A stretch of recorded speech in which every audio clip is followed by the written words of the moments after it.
ఈ పిల్ల విషయంలో ఈ పిల్ల మీద తిరిగి నిందేసి మస్తాన్ సాయి అనేటువంటి ఒక క్యారెక్టర్ని తీసుకొచ్చి ఈ పిల్ల విషయంలో ఈ అమ్మాయి ఫాల్స్ కేసు పెట్టింది అని చెప్పి అసలు అఫైర్ విషయంలో మస్తాన్ సాయి అరెస్ట్ అవనప్పుడు కూడా ఈ అబ్బాయి ఫోన్ చేసి డైరెక్ట్ గా మీ ఇద్దరు కాదు నేను తప్పుగా అన్నాను, తాగేసి మా అమ్మాలతో తప్పుగా మాట్లాడాను, నేను మీ ఇద్దరు ఉన్నారని తప్పదు, మీ తమ్ముడు ఉన్నాడు, మా ఇంట్లో ఉన్నారు, మస్తాన్ సాయి ఒక్కసారి వచ్చేళ్ళాడు ఇంటికి, అందరూ చుట్టాలనే ఫంక్షన్కి వచ్చాడని ఒప్పుకున్న ఆడియో క్లిప్ కూడా పోలీసు ఉన్నతాధికారులకు ఇచ్చామమ్మా. కోర్టుకు కూడా పెండర్ రూపంలో సబ్మిట్ చేస్తాను. మీడియాకు కూడా వెరీ సూన్ అన్ని రిలీజ్ చేస్తాం.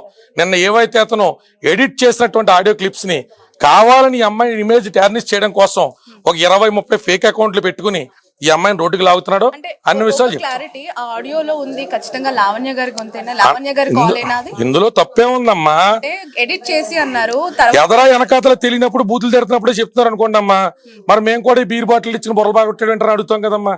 ఆ పిల్ల ఏ నేపథ్యంలో ఎన్ని చేసిందిరా ఈ రక్తశక్తాలు ఏంటని మేము కూడా అడుగుతాం కదమ్మా. ఆడపిల్ల కింద ఉత్తర బూతులు మాడవు కదమ్మా. నువ్వు చిత్రవదల గురించి చేస్తే ఈ స్థాయి ఇప్పుడు ఈ అమ్మాయి కొట్టుకుందని అంటున్నాడమ్మా.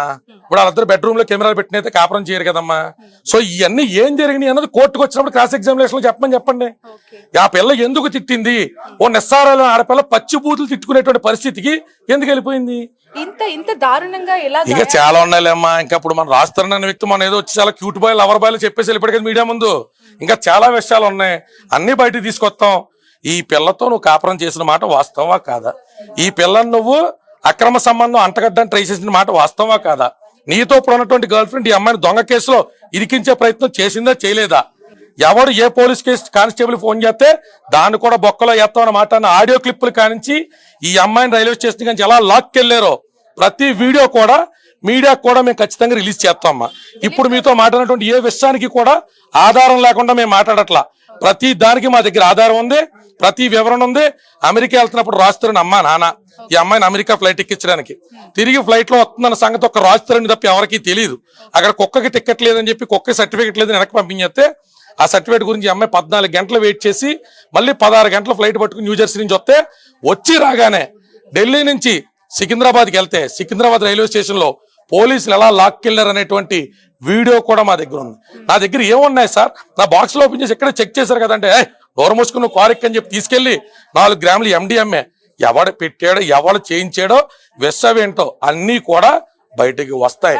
ఈ అమ్మాయికి డ్రగ్స్ అలవాటు ఉన్నాయని, ఈ అమ్మాయి వేరే ఒకరితో ఎఫ్ఐఆర్ పెట్టుకుందని చెప్పి ఈ అమ్మాయి క్యారెక్టర్ అసాసినేట్ చేసేంత స్థాయికి దిగజారిపోయేంత గ్యాప్ ఎందుకు వచ్చింది? ఇప్పుడు రాజ్ తరుణ్ కి నచ్చినటువంటి హాస్పిటల్లో ఆయన కౌన్సిల్ కి అధికారం ఉంటదిగా.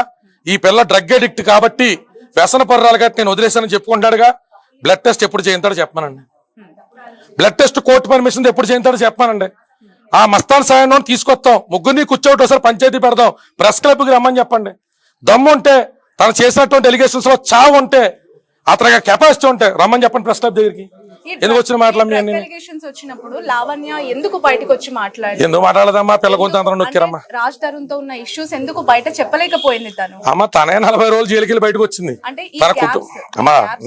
తనతో ఇష్యూస్ ఉన్నాయి, ఇట్లా గొడవలు జరుగుతున్నాయి అనే విషయం. రాజ్ తరుణ్ మీద కంప్లైంట్ పెట్టాలన్నది ఆ పిల్ల ఉద్దేశం ఎప్పుడు కాదు. కాపురాన్ని సవ్యంగా చేసుకుందాం, కష్టమో నష్టమో నా భర్తతో నేను కాపురం చేసుకుందాం అనుకుంది. నార్సింగిలో పెట్టినటువంటి కంప్లైంట్ మాలవి మల్హోత్రా మీద పోలీసులు తీగలాగితే రాజ్ తరుణ్ డొంక కదిలింది తప్ప రాజ్ తరుణ్ అన్న వ్యక్తి మీద కంప్లైంట్ పెట్టడం ఈ అమ్మాయి ఉద్దేశం కాదు. ఈ అమ్మాయికి బ్లాక్ మెయిల్ చేసే ఉద్దేశం ఉంటే 6 నెలల నుంచి నీకు నేను ఉన్నటువంటి విల్లా ఇచ్చేస్తా, మెయింటెనెన్స్ ఇస్తా, నాకు విడాకుల పేపర్ల మీద సంతకం పెట్టు అని రాజ్ తరుణ్ తన పర్సనల్ నెంబర్ నుంచి చేసిన చాటింగ్ కూడా మీడియా మిత్రులకు అందజేస్తాం. ఎక్కడ చర్చకి తన రెడీయో చెప్పానండి. ఇన్ కోర్టా అవుట్ ఆఫ్ కోర్టా ఎక్కడ చర్చిస్తారు చెప్పండి. ఎప్పుడు వస్తారు చెప్పమనండి అమ్మా. ఓపెన్ గా ఛాలెంజ్ చేస్తున్నా. చాటింగ్ లో నువ్వు చెప్పావా చెప్పలేదా? విడాకులకు సంబంధించి నువ్వు సంతకం పెట్టి నేను పెట్టినాను నువ్వు అన్నావా అనలేదా? విడాకుల గురించి ఇల్లు గురించి ఆ అమ్మాయికి నువ్వు ఆఫర్ ఇచ్చావా ఇవ్వలేదా? నిన్న కాకపోయినా కూడా వాళ్ళ బంధువులతో బావ వరుస ఎవరితో ఈ అమ్మాయి లావణ్య చౌదరి వాళ్ళ బావతో కూడా నువ్వు కౌరంపావా కౌరంపలేదా? దాక్కుని బిట్ల కింద కట్ చేసి యూట్యూబ్ లో పంపడం కాదు. నీ దగ్గర ఎలిగేషన్స్ ఉంటే ముఖం చాటేయకుండా మీడియా ముందుకు వచ్చి 11 ఏళ్లలో 2 సార్లు కడుపు వచ్చిందా రాలేదా? పోనీ దానికి కూడా నీ సిగ్గుమాలిన డోర్తో ఇంకెవరైనా బాధ్యుని చేస్తావా? అంటే ఇవన్నీ నిజాలు అబద్ధాలు అయిపోతాయా? ప్రెస్ ముందుకు వచ్చి అంత కాన్ఫిడెంట్ గా అసలు పెళ్లి కాలేదు, జస్ట్ అనే ఫ్రెండ్ మస్తాన్ అనే వ్యక్తితో తనకున్న జస్ట్ ఫ్రెండ్ కడుపు చేసాడా అని చెప్పి జస్ట్ ఫ్రెండ్ కడుపు చేసాడా? తల్లిదండ్రుల దగ్గర నుంచి నీ సంరక్షణలో తీసుకొచ్చేసిన తర్వాత నువ్వే తండ్రివి, నువ్వే తల్లివి, నువ్వే ప్రియుడివి, నువ్వే భర్తవు కదా. నీ అదుపాజ్ఞంలో ఉన్న ఆడపిల్లకి డ్రగ్స్ ఎలా అలవాటైనాయి? నువ్వు తాగుతుంటే కొంచెం ఆ పిల్లకి ఇచ్చావా? నీ ఫ్రెండ్స్ ఎవరైనా తాగుతుంటే ఆ పిల్లకి అలవాటు చేశారా? ఆ పిల్లకే నీ సంరక్షణలో ఉన్న పిల్లకి ఎలాగిచ్చావు? నీ సంరక్షణలో లేదు, బరి తెగించి బయట తిరుగుతున్న అమ్మాయిని తెచ్చి మళ్ళీ ఇంట్లో ఎలా పెట్టుకున్నావు? ఇంట్లో 15 కుక్కలకి ఆ పిల్లని తల్లిని ఎలా చేసావు? ఆ కుక్కలకి ఇవాళకి కూడా నువ్వు సిగ్గు లేకుండా వదిలేసి వెళ్ళిపోయావు. కానీ ఆ కుక్కలకి నీతికి నిలబడి ఈ రోజు పొద్దున కూడా పిల్ల అన్నం ఎలా పెట్టింది? నీది నోరా తాటిమట్ట? ఇప్పటికీ ఆ కుక్కలకి అన్నం పెడుతుంటే పొద్దున్న ఇంటి పక్కన వాళ్ళతో చెప్పించి అన్ని కుక్కలుంటే మాకు కుదరదు, ఆ కుక్కలు తీసుకు బయటకు వెళ్ళిపోమన్న అమ్మాయినని ఇవాళ పొద్దున కూడా వార్నింగ్ ఎలా ఇప్పించావు? నువ్వేంటో, నీ వెనకాతలో ఉన్న సినీ పెద్దలేంటో, మీకున్న రాజకీయపరమైన కాంటాక్ట్స్ ఏంటో, నీ పరిధిలో నుంచే ప్రజాక్షేత్రంలో ప్రజల దగ్గర మా దగ్గర ఉన్న ఆధారాలు, హాస్పిటల్ బిల్స్ ఏం జరిగినో పెడతాం. ప్రజలు ఏమో పెడితే తప్పరు. కేసుని చాలా దగ్గర నుంచి చూస్తున్నారు, ఆ అమ్మాయి బిహేవియర్, రాజ్ తరుణ్ బిహేవియర్ చూస్తున్నారు కదా. What is exactly Raj Tarun and Lavanya అని చెప్తే ఏం చెప్తారు? ఇద్దరు ప్రేమించుకున్నమాట వాస్తవం అమ్మా. ఇద్దరు ఇంపల్సు, ఒక మాదిరి ఇమ్మెచ్యూరుడు. అయితే ఇద్దరు కూడా జీవితాన్ని చాలా క్యాజువల్ గా తీసుకున్నారు. ఆ పిల్లకి ఆ పిల్ల, ఈ పిల్లోడికి ఈ పిల్లోడు. పెళ్ళైన తర్వాత అత్తమాంగారాలు పిలుస్తున్నారు కదా, ఫంక్షన్ల గాట్లకి తిప్పుతున్నారు కదా. నాకు అన్ని రకాలుగా ఉన్నప్పుడు రాజ్ తరుణ్ నన్ను ఎందుకు వదిలేస్తాడని ఓవర్ కాన్ఫిడెన్స్ తో ఆ పిల్ల పెళ్లిని రిజిస్టర్ చేయించుకోకపోవడం తప్పు. 11 ఏళ్ళు తిరిగిన తర్వాత కొత్త వైబ్స్ అలవాటు అయినాయి కదా అని ఈ అమ్మాయిని ఇల్లు పొలవై వదిలించేసుకుందాం అని కూడా రాజ్ తరుణ్ తప్పు. ఎన్నాళ్ళు తిరుగుతావు, ఎన్నాళ్ళు అమ్మాయిలు మారుతావు? 2010లో వీళ్ళిద్దరికి కూడా వైజాగ్ లో పరిచయం అయితే 12-13 లవర్స్ కింద ప్రేమ కొనసాగితే 14న ఈ అమ్మాయికి సంబంధించినటువంటి పుట్టినరోజు, ఆ పిల్లడికి సంబంధించిన పుట్టినరోజు నాడు వీళ్ళిద్దరూ కూడా గుళ్ళో పెళ్లి చేసుకోవడం జరిగింది. తర్వాత ఎప్పుడు కూడా ఈ అమ్మాయి గోవాకి వెళ్ళినా, ఏ ఫంక్షన్లకి వెళ్ళినా, ఆలింట్లో ఫంక్షన్ లో ఉన్నా నల్ల పూసలు వేసుకునే ఆ పిల్ల ఫంక్షన్ లో కూర్చుంది. మరి నల్ల పూసల ఫ్రెండ్ కి వేసేటువంటి అద్భుతమైన కల్చర్ రాజ్ తరుణ్ ఎక్కడి నుంచి వచ్చిందో, మరి అలాంటి విషయాలన్నీ కూడా రాజ్ తరుణ్ అనేటువంటి మహానుభావుడే ప్రజలందరికీ కూడా వివరించాలమ్మా. ఎందుకంటే ఆ అమ్మాయి అబార్షన్ ఫోటోలు మీకు చూపించా, ఇదిగోండి ఆ అమ్మాయి నల్లపూసలో. ఇది రాజ్ తరుణ్ ఏ గోవా తీసుకెళ్ళినప్పుడు మరి అక్కడ హోటల్లో ప్రాబ్లం వద్దు అనుకుని ఫ్రెండ్ వెళ్ళ ఏమన్నా నల్లపూసలు వేసేయడేమో కూడా ఆ మహానుభావుడు వచ్చి మీడియాకి వివరించారు. సార్, మాల్వి మల్హోత్రా ఇన్వాల్వ్మెంట్ గురించి, తన ఇంటర్ఫిరెన్స్ గురించి ఆ పిల్లకి శాతం చేసుకోవాలమ్మా. కంప్లైంట్లు పెడతాదో, కోర్టుకి ఎక్కుతుందో, బెదిరిస్తుందని తను, ఈమె థ్రెటనింగ్ చేస్తుందని తను ఆడియో క్లిప్స్ అన్ని ప్రముఖ ఛానల్లో ఉన్నాయి. ఇంకా తమ్ముడు చేసినటువంటి మల్హోత్రాని కుర్రాడు చేసినటువంటి ఇన్స్టాగ్రామ్ చాట్లు, నీ అమ్మ నువ్వు కలిపి ఆడి దగ్గర పడుకున్నారా అని చెప్పి అడిగిన అసభ్యకరమైన మాటలు ఈ అమ్మాయిని, లావణ్య చౌదరి వాళ్ళ తల్లిని కూడా అసభ్యంగా మాట్లాడినటువంటి చాట్లు కూడా మేము పోలీస్ స్టేషన్ సబ్మిట్ చేసామా. మాల్వి మల్హోత్రా శాతం చేసుకున్నాం.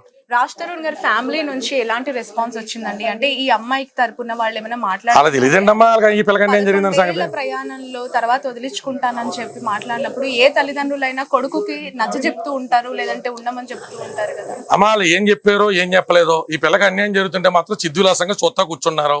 వాళ్ళు ఎక్కడ మీడియా ముందుకు రాలేకపోయినా పెద్ద మనుషుల సమక్షంలో వీళ్ళ అమ్మ నాన్న కూడా వాళ్ళ అమ్మ నాన్న కలిసే తిరిగారుగా. ఒక 500-600 పార్టీలు వియ్యంకులు ఇద్దరు కలిసే కూర్చున్నారుగా. మీరు అందరూ మందు సిట్టింగ్లు వేస్తున్నటువంటి ఫోటోలు వీడియోలు కూడా మా దగ్గర ఉన్నాయిగా. మీరేమంత స్ట్రేంజర్స్ కాదుగా. వీళ్ళిద్దరే నిన్న మొన్న ఇంటర్మీడియట్ కంప్లీట్ అయిపోయి లేచిపోయి వచ్చిన బ్యాచ్ కాదు కదా. 11 ఏళ్ళు కాపురం చేశారు, ఇరు కుటుంబాలు కలిసే తిరిగినాయి. మా ఓడలో తప్పు చేస్తున్నాడండి, మనం పిలిపించి మాట్లాడదామండి అని. ఎందుకు మాట్లాడాలా? మీరు కూడా వదిలిపోయింది అనుకున్నారు, ఇంకో కొత్త వాళ్ళు వస్తుంది అనుకున్నారు. మరి క్యాస్ట్ ఫీలింగ్ ఏమైనా వచ్చిందేమో. ఈ అమ్మాయి చౌదరీస్, అబ్బాయి బ్రాహ్మిన్స్, మరి అమ్మాయి మల్హోత్రా అమ్మాయి కూడా అదే కమ్యూనిటీ గట్టి ఏమన్నా వాళ్ళు ఏమన్నా చేసుకున్నారు మాకు తెలియదు అమ్మ. ఈ విషయాన్ని కూడా బయటికి రావాలి.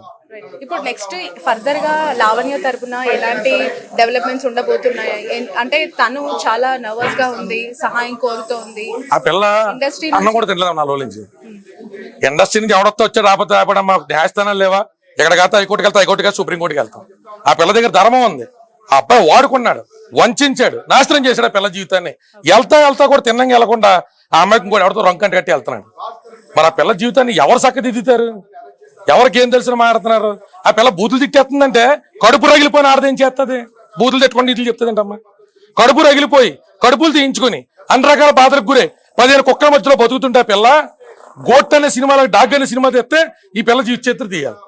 10 ఏళ్ళ నుంచి 15 కుక్కల మధ్యలో బతుకుతున్న ఆ పిల్లని డబ్బులు ఇస్తున్నానని చెప్తున్నాడంట. డబ్బులు తీసుకురారు. నువ్వు పేటిఎం అని గూగుల్ పే ఎవరు కొట్ట నీ కుక్కలకి ఎంత ఖర్చిందో పిల్ల ఏం కొంది అన్ని పెట్టుకుందాం రమ్మని చెప్పండి. ఎందుకు వచ్చిన మాట్లాడమే ఎగ్జాక్ట్లీ ఏ ఇయర్ నుంచి వీళ్ళకి గ్యాప్స్ పెరగడం జరిగింది? మాల్వి ఎంటర్ అయిన తర్వాతనేనా లేదంటే తనకి స్టార్ట్ అయిన తర్వాతనా?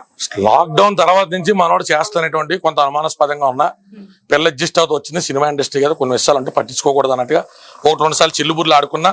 ఇలాంటి చుట్టుపక్కల ఉన్న సినిమా పెద్దలు వాళ్ళు వీళ్ళ మధ్య పంచాయతీ చేశారు. ఏ పెద్దలు చేశారు ఎప్పుడెప్పుడు చేశారో ఆ కాల్స్తో సహా బయట పెడతాం అమ్మా. అందుకని ఆ పిల్ల జీవితం విషయంలో బాగా దరిద్రమైన మాత్రం మాలవి మల్హోత్రా వచ్చింది.